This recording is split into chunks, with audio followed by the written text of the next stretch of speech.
human medic helps the alien girl to walk again. She wanted to thank this humble human. The forest was alive with the sounds of the night, crickets chirping, leaves rustling, and the distant hoot of an owl.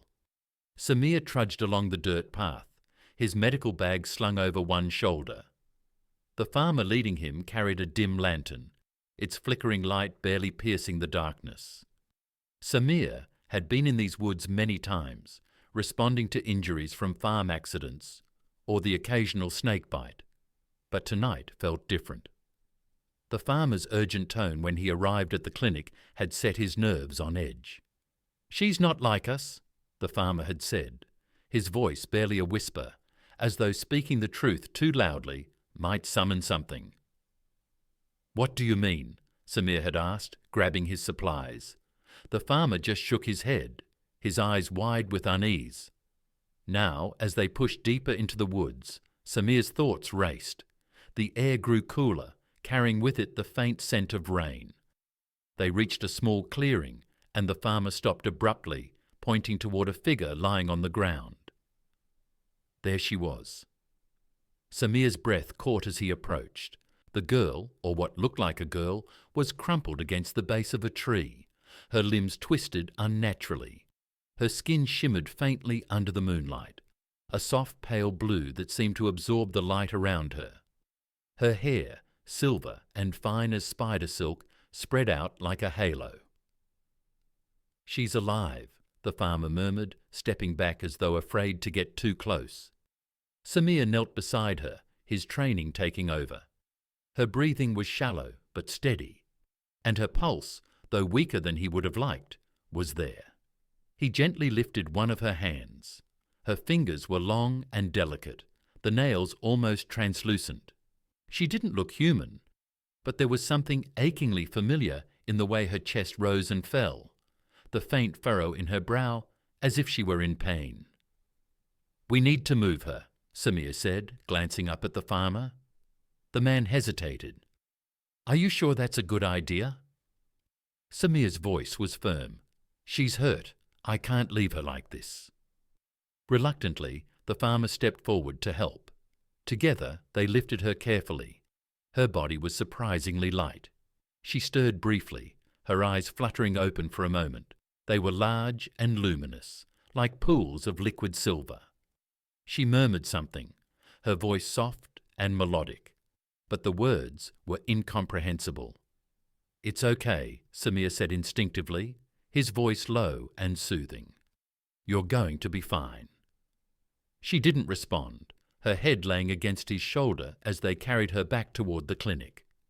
The clinic was a modest building, its white walls glowing faintly under the porch light of night. Inside, Samir laid the girl on the examination table, his mind already cataloguing her injuries. Her left leg was badly fractured, the skin bruised and swollen. Her arms bore deep scratches, and there was a small gash on her forehead. Blood, silver and shimmering, trickling down her temple. "Is that—" The farmer trailed off. Staring at the metallic liquid, Samir nodded. "It's her blood." He didn't wait for more questions.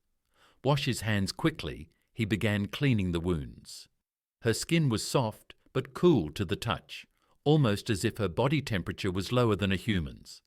The scratches were superficial and cleaned easily, but the fracture was more complicated. Samir frowned, noting the strange texture of her bones. They felt pliable under his fingers, almost like a dense cartilage. As he worked, she stirred again, her eyes fluttering open. This time they stayed open longer, fixing on him with an intensity that made him pause. "Can you understand me?" Samir asked gently. She blinked, her lips parting as if to speak, but no sound came. Instead, she reached up weakly, her hand brushing against his arm. The gesture was brief, but it sent a jolt through him, a wordless communication that left him momentarily breathless. "It's okay," he said again, his voice softer now. "You're safe. Safe." She closed her eyes again, her breathing evening out as she slipped back into unconsciousness. For the next few hours, Samir worked tirelessly. he set the fractured leg, improvising a brace using materials from the clinic. The injury was unlike anything he'd treated before, but the principles were the same: stabilize, immobilize, and allow the body to heal. He wrapped her leg carefully, his movements precise and deliberate. As dawn broke, Samir finally stepped back, exhaustion weighing heavily on him. The girl was resting peacefully now, her chest rising and falling in a steady rhythm. He sank into a chair nearby, rubbing his eyes. "What is she?" the farmer asked from the doorway, his voice hushed. Samir shook his head. "I don't know, but she needs our help." The farmer didn't reply, his gaze lingering on the girl, before he nodded and stepped outside. Over the next few days, Samir's clinic became a haven for the mysterious girl. He monitored her progress closely, noting how quickly her wounds seemed to heal. Her skin, once bruised and scratched, now looked smooth and unblemished. Even the swelling around her leg had gone down faster than he would have expected. She began waking more frequently, her eyes searching the room with a quiet curiosity. Though she still didn't speak, she started responding to Samir's presence, her gaze following him as he moved around the clinic. One evening, as he adjusted her brace, she reached out and touched his hand again. This time, the gesture was more deliberate, her fingers curling slightly around his. Samir froze, his pulse quickening at the contact. "You're getting better," he said softly, though he wasn't sure if she understood. "You'll be walking again soon." Her lips moved as if trying to form words, but no. Sound came instead. Her eyes held his, a silent gratitude shining in their depths. Samir smiled, the warmth of her expression easing the fatigue that had settled into his bones. "Rest now," he said gently, placing her hand back at her side. As the days turned into weeks, the girl, whom Samir had started calling Mira, began to show more signs of recovery. She attempted to sit up on her own, her movements tentative but determined. Samir encouraged her, his tone patient and reassuring as he guided her through each small milestone. One afternoon, as sunlight streamed through the clinic's windows, Mira spoke her first word. "Thank," she whispered, her voice trembling but clear. Samir looked up from his work, his heart skipping a beat. "What did you say?" She met his gaze, her expression earnest. "Thank you." Emotion swelled in Samir's chest, threatening to overwhelm him. He smiled, his voice thick as he replied, "You're welcome, Mira." She tilted her head, her eyes shimmering with something he couldn't quite name. Though her face didn't move the way a human's would, there was an unmistakable softness in her expression. In that moment, Samir realized that Mira wasn't just healing physically, she was learning, growing, and connecting in ways he hadn't anticipated. And in helping her, he was discovering something about himself, something he hadn't felt in years. Purpose. The sun hung low on the horizon, casting golden light through the windows of Samir's clinic. Mira sat propped up against a stack of pillows, her silver hair catching the sunlight and creating a faint halo around her head. She was improving quickly, her once fractured leg now strong enough to support her weight during short attempts at walking, though Samir insisted on being there to assist her every time. "Mira," he said softly, crouching beside her as he adjusted the brace on her leg. "We're going to try standing again today. Are you ready?" Her eyes met his, a spark of determination shining in their depths. "Yes," she said, her voice still shaky, but clearer than it had been in the days before. She was learning fast, her grasp of human language improving by the hour. Samir smiled, encouraged by her progress. "All right, take it slow and don't push too hard." She nodded, and he slid an arm under hers, helping her swing her legs over the side of the bed. Her bare feet touched the floor, and for a moment she hesitated. Then, with a deep breath, she shifted her weight forward. Samir felt her muscles tense under his hand, the effort it took her to rise. palpable. Slowly, she stood, her body trembling, but upright. She glanced at him, her expression a mix of fear and triumph. "You're doing great," he said, his voice steady and encouraging. She took a tentative step, leaning heavily on him for support. The first step was followed by a second, then a third. Each movement seemed to come with a wave of effort, but her determination never faltered. By the time she managed to circle the small room, she was sweating and breathless, but there was a proud smile on her face. "You did it," Samir said, his own heart racing with excitement. Mira sank back onto the bed, her chest rising and falling as she caught her breath. "Walk," she said. The single word was filled with wonder. "Again soon," Samir chuckled. "Yes, soon. But for now, you need to rest." The days passed in a blur of progress and small victories. Mira's strength grew with each passing day, her confidence building as she mastered walking. Samir couldn't help but marvel at her resilience. One evening, as they sat together under the stars outside the clinic, Mira surprised him by asking a question. "Why?" she said, her voice soft but clear. Samir glanced at her, unsure what she meant. Why what? Why help? Her gaze was steady, searching his face for an answer. Samir leaned back, his eyes tracing the constellations above. "Because you needed it," he said simply. "Because it was the right thing to do." Mira frowned slightly, as though trying to understand something foreign. "Not normal?" she asked hesitantly. He smiled. "It should be normal, helping others, I mean. But I think sometimes people forget that." She was quiet for a moment, her silver eyes reflecting the moonlight. "You kind?" she said finally. Samir felt a warmth spread through his chest at her words. "Thank you, Mira." She nodded, her expression thoughtful. "In my world, kindness is rare." Her words hung in the air, heavy with unspoken stories. Samir didn't press her, sensing that she wasn't ready to share more. Instead, he simply sat with her in the quiet, the sounds of the forest wrapping around them like a blanket. As Mira grew stronger, she began to explore the world outside the clinic. Samir showed her the village, introducing her to the people who had heard rumours of the strange girl he was caring for. Though wary at first, the villagers gradually warmed to her, charmed by her quiet curiosity and gentle demeanour. One afternoon, Mira stood at the edge of a wheat field, her face tilted toward the sky. The golden stalks swayed in the breeze, and she reached out to touch them, her fingers brushing against the soft grains.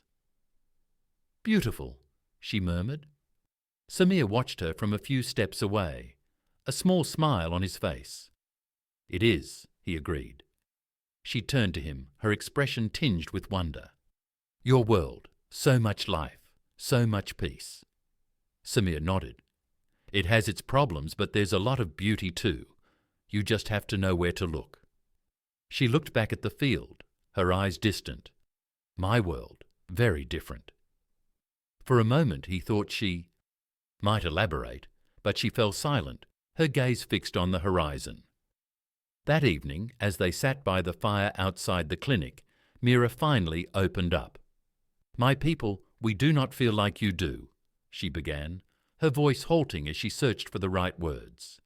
"No kindness, no connection, only purpose." Samir listened intently, his heart aching at the sadness in her tone. "We are taught to survive, to function. Feelings are weakness." She hesitated, her hands clasped tightly in her lap. "But here you are different. You care. Help." He reached out, placing a comforting hand on hers. "Feelings aren't a weakness, Mira. They're what make us human. They're what connect us to each other." Her gaze lifted to meet his, her eyes shimmering with unshed tears. "You showed me," she whispered. "I understand now." Samir smiled, his voice gentle. "You've come a long way, Mira, and you've taught me things too." She tilted her head, curiosity flickering in her expression. "What things?" He chuckled softly. You've reminded me why I became a medic. To help, to make a difference. I think I'd forgotten that for a while. Mira's hand tightened around his, her grip surprisingly strong. You were good, she said simply. Her words were earnest, and Samir felt a lump rise in his throat. Thank you, Mira. Over the weeks that followed, Mira's progress continued to astonish Samir. She could walk unaided now, her movements graceful and sure. The villagers had come to accept her as one of their own, often stopping to greet her with warm smiles. One evening, as they sat together watching the sunset, Mira turned to him with a serious expression. I must leave soon, she said, her voice quiet but firm. Samir felt his stomach drop. Leave? Why? My people, they will come for me. I cannot stay. He nodded, though the thought of her leaving filled him with a deep sadness. I understand. She reached out, her fingers brushing against his cheek in a gesture that was both tender and grateful. I will never forget you, she said softly. Samir smiled, though his heart ached. And I'll never forget you, Mira. They sat in silence as the sun dipped below the horizon, the sky awash with hues of orange and pink. Though neither of them said it, they both knew their time together was drawing to a close. On the day Mira left, the entire village gathered to see her off. She stood at the edge of the clearing, her silver hair catching the sunlight. Goodbye, she said, her voice steady but filled with emotion. Samir stepped forward, his throat tight. Goodbye, Mira. Stay safe. She nodded, her eyes glistening with unshed tears. Then, with one last look at the people who had become her family, she turned and disappeared into the forest. Samir watched her go, his heart heavy but full of gratitude for the time they'd shared. Though she was gone, he knew he would carry her memory with him always. A reminder of the power of kindness and the strength of connection, and somewhere deep in his soul, he knew that Mira felt the same. Weeks turned into months after Mira's departure, yet her absence lingered in Samir's heart like a quiet melody. The village had returned to its usual rhythm, but Samir often found himself gazing at the edge of the forest, half expecting to see her silver hair glinting in the sunlight. He told himself that she had returned to her people, stronger and better because of their time together. But late at night, when the world was silent, he would wonder if she was safe. One crisp autumn morning, Samir was tending to his herb garden behind the clinic. The vibrant hues of the season painted the landscape in oranges and golds, and the air carried the faint scent of wood smoke. Despite the beauty around him, his thoughts drifted to Mira, as they often did. The sound of hurried footsteps broke his reverie. Turning, he saw Ravi, a young boy from the village, sprinting toward him, his face flushed with urgency. Samir, Ravi shouted, coming to a halt. You need to come quickly. There's someone at the edge of the forest. They're hurt. Samir didn't waste a moment. He grabbed his satchel of medical supplies and followed Ravi, his heart pounding. The edge of the forest had become a place of significance since Mira's arrival and departure, and the thought of finding someone in need there filled him with a mix of concern and hope. As they neared the clearing, Samir spotted a figure slumped against a tree. His breath hitched when he recognized the shimmering silver hair.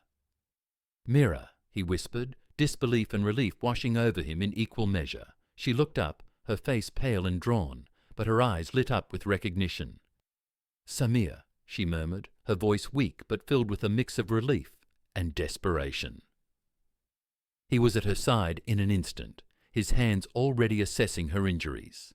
Her arm was wrapped tightly against her chest, and a makeshift bandage covered a deep gash on her leg. Her breathing was laboured, and her body trembled with exhaustion. "What happened to you?" he asked, his voice laced with worry. "Chased," she said, her words in short gasps. "They found me. Escaped." Samir's stomach clenched. He didn't need her to elaborate to understand the danger she must have faced. "We'll get you back to the clinic," he said firmly. "You're safe now." She nodded, her trust in him evident even in her weakened state. Back at the clinic, Samir worked tirelessly to treat Mera's injuries.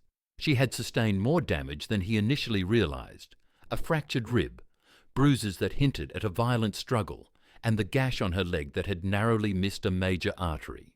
Mera remained silent through most of it, her eyes closing as she drifted in and out of sleep. Samir could see the toll her ordeal had taken on her, not just physically, but emotionally as well. By the time he finished, the sun had dipped below the horizon, casting long shadows across the room. He pulled a blanket over Mera and sat beside her, exhaustion tugging at his own limbs. "Thank you," she whispered, her voice barely audible. Samir leaned closer, brushing a strand of silver hair away from her face. "You don't have to thank me? I'm just glad you're here." Her eyes fluttered open, and for a moment they held a vulnerability he hadn't seen before. "I thought I wouldn't make it," she admitted, her words trembling with the weight of her fear. "But you did," Samir said, his tone gentle yet firm. "You're strong, Mera, stronger than you know." Over the next few days, Mera began to recover under Samir's care. She still spoke little of what had happened, but Samir didn't press her. He knew she would share when she was ready. One evening, as they sat by the fire in the clinic's common room, Mera finally opened up. "They came for me," she said, her voice steady but distant. "My people. They do not understand why I left. To them, it is a betrayal." Samir frowned, his heart aching for her. "But you didn't betray them. You were injured. You needed help." She shook her head. "In their eyes, I chose weakness. I chose to feel." Her gaze met his, filled with a quiet defiance. "They cannot understand what I found here, what you showed me." Samir reached for her hand, his grip firm but comforting. "You don't owe them an explanation, Mera. You made the choice that was right for you." Her lips quirked into a faint smile. "You always say the right thing." He chuckled softly. "Maybe I've just had a lot of practice." As the weeks passed, Mera regained her strength, but the shadow of her people's pursuit hung over them both. Samir noticed the way her eyes would flicker toward the windows at night, her body tense, as though expecting an attack. One night, as they sat together after dinner, Mayra broke the silence. "I cannot stay," she said, her voice heavy with resignation. Samir's chest tightened. "Why not?" "They will not stop looking for me," she said. "If I stay here, they will come. They will hurt you, hurt the village." He shook his head. "We'll protect you. The people here care about you, Mera. You're part of this community now." Her expression softened, but her resolve didn't waver. "I cannot risk it. You have already done so much for me, Samir. I will not let you suffer because of me." Samir wanted to argue, to tell her she was wrong, but he knew her well enough to see that her mind was made up. "When will you leave?" he asked, his voice quiet. "Soon," she said, "but not yet. I want to thank you properly." His brows furrowed in confusion. "Mera, you don't owe me anything." She cut him off with a gentle touch to his arm. "You saved my life. You gave me something I never had before. I want to give you something in return." The next morning, Mera surprised Samir by asking him to take her to the forest. He hesitated at first, worried about the potential danger, but her determination won him over. They walked together beneath the canopy of trees, the dappled sunlight filtering through the leaves. Mera seemed more at ease here, her steps lighter and her expression serene. Finally, they reached a small clearing, where a crystal-clear stream trickled over smooth stones. Mayra knelt by the water, her hands cupping the cool liquid. "This place," she said, her voice filled with wonder. "It reminds me of home, but better, safer." Samir sat beside her, watching as she let the water slip through her fingers.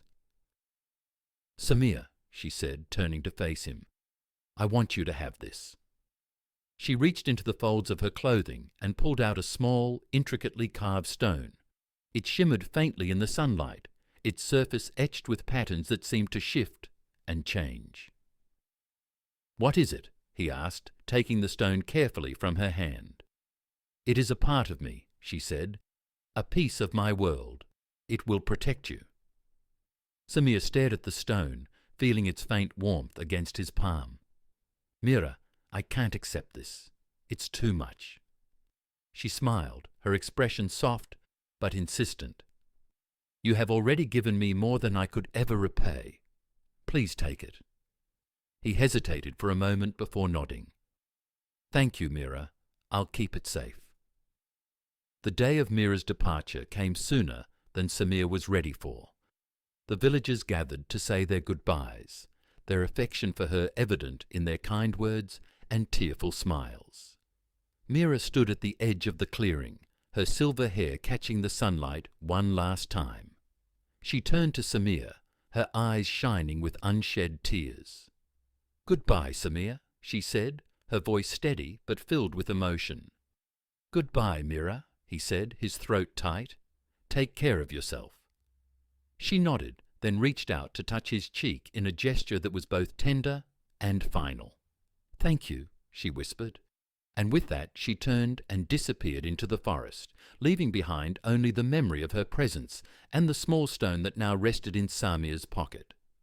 As he watched her go, Samir felt a deep ache in his chest, but also a profound gratitude. Mira had come into his life like a storm, turning everything upside down, and left him with a sense of purpose he hadn't felt in years. Though she was gone, he knew she would always be a part of him, her strength and kindness, a reminder of the connection they had shared. And as he turned back toward the village, he vowed to honor her memory by continuing to help those in need, just as he had helped her. Samir stood at the edge of the forest for what felt like hours, staring at the path where Mira had disappeared. His heart ached with a quiet sorrow that had become a constant companion over the last few days. But beneath that sorrow, there was something else, a sense of peace. He had done what he could for her, and she had done more for him than he could ever fully express. As the sun dipped below the horizon, the last rays of daylight illuminated the forest with a soft, golden glow. The village was quiet, the gentle sounds of nature the only things breaking the stillness. Samir turned and began the walk back to the clinic, his steps slow and deliberate. He had grown accustomed to walking these paths, but tonight it felt different. The world. It seemed larger, and yet somehow he felt more grounded than he ever had before. Inside the clinic, he found his quiet sanctuary. The fire in the hearth crackled softly, casting warm shadows on the walls. It had been his place of refuge for so long, and yet tonight it felt empty. Samir couldn't shake the feeling that something important had shifted within him. Mira's departure had left a void, but it was also the beginning of something else, a new understanding of himself, of the world, and of the people around him. He sank into his chair by the fire, the stone Mira had given him still resting in his pocket. It was a small thing, yet it felt like it carried the weight of an entire universe. Samir reached into his pocket and pulled it out, holding it between his fingers. The stone shimmered faintly, just as it had when she had given it to him, as if it were alive, a part of her still present. A knock on the door interrupted his thoughts. Samir looked up, surprised. The clinic was usually quiet at night, and he hadn't been expecting any visitors. He stood and opened the door, half expecting to find a patient in need of care. But when he saw who was standing there, his heart skipped a beat. It was Mira.